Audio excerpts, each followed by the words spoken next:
یہ سیال الفاظوں سے تاریخ انہیں لکھے گی، جنہوں نے ملک اور معیشت کو اتنا برا نقصان پہنچا کر بھی جب امت پر برا وقت آیا تو وہ سو گئے اور بیٹھ گئے۔ یہ تاریخ انہیں کبھی بھی معاف نہیں کرے گی۔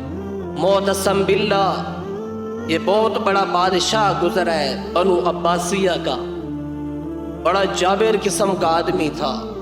روم میں ایک لڑکی گرفتار ہو گئی، معتصم باللہ کی ریاست کی رہنے والی وہ لڑکی تھی، وہ گرفتار ہو گئی تو روم کا ایک عیسائی آگے بڑھا اور اس نے اس لڑکی کے منہ پر تھپڑ مارا۔ اس منہ پر تھپڑ لگنا ہی تھا، اس لڑکی نے چند اشعار پڑھے جن کا ترجمہ یہ تھا: واہ معتصم باللہ، تیری حکومت، تیرے دبدبے، تیرا روب اسلامی سلطنت تک رہا، تیری ریاست کی لڑکی، تیرے ایک محمد کا کلمہ پڑھنے والی بچی، اور آج اس کو یہودی عیسائی تھپڑ مارے۔ جب اس نے یہ بات کہی نا تو وہ یہودی جرنیل کہنے لگا ہاں ہاں، تانا دیا، معتصم باللہ آئے گا ابرک گھوڑوں پر، وہ تجھے ابرک گھوڑوں پر چھڑا کے لے جائے گا۔ اب مسلمانوں میں کہاں غیرت رہی، ختم ہو گئی، وہ بنو امیہ تک غیرت تھی۔ یہ بات معتصم باللہ تک پہنچی کہ تیری ملک میں رہنے والی بچی، تیرے نبی کا کلمہ پڑھنے والی بچی کے منہ پر ایک یہودی جرنیل نے تھپڑ مارا، اور اس بیٹی نے کہا معتصم باللہ تیری حکمرانی کدھر گئی، تیری غیرت ایمانی کدھر گئی، تیرا جذبہ جہاد کدھر گیا؟ تو معتصم باللہ کا یہ لفظ سننا تھا، کھڑا ہو گیا، کھڑا ہو گیا۔ کہنے لگے کیا کہتا تھا؟ کہتا تھا وہ جرنیل کہتا تھا ہاں ہاں، معتصم باللہ آئے گا برک گھوڑوں پر تجھے چھڑانے کے لیے۔ اس نے تانا دیا، معتصم باللہ نے اعلان کیا جاؤ ابرک نسل کے گھوڑے تلاش کرو۔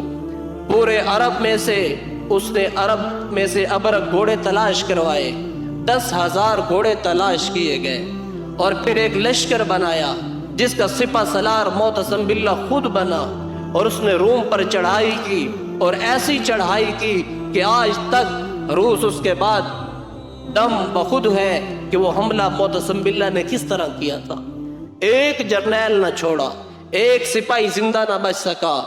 پھر آخر کار اس سپاہی کو پکڑ کے لایا گیا، اور اس بچی کو بھی زندان سے نکالا گیا، اور ابرک گھوڑوں پر بیٹھ کر معتصم باللہ نے اس جرنیل کو کہا دیکھ، محمد صلی اللہ علیہ وسلم کا ادنا غلام معتصم باللہ اپنی بیٹی کو چھڑوانے آ گیا ہے، اور دیکھ ابرک گھوڑوں پر آیا ہے، تو نے ایمان کو للکارا ہے، تو نے محمد کے غلاموں کو للکارا ہے، تو نے کیا سمجھا اسلام کمزور پڑ گیا ہے؟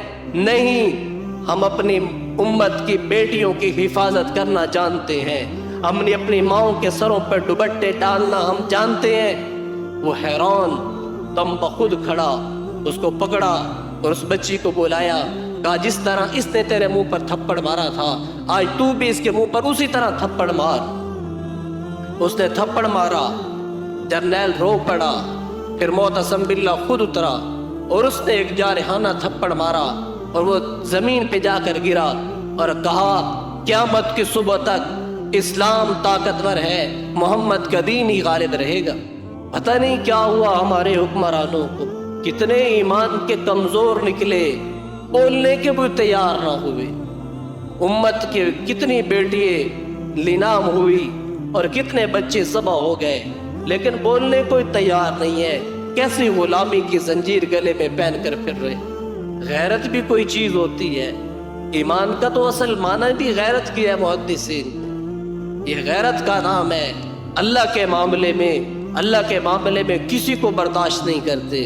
تو تجھ سے جو کوئی سرکش ہوا کوئی تو بگڑ جاتے تھے، پھر تیغ کیا چیز ہے، ہم توپ سے لڑ جاتے تھے، یہ تلواریں کیا چیز ہے، ہم تو پھر موت سے بھی لڑ پڑتے تھے جب تیرا کوئی سرکش ہوا۔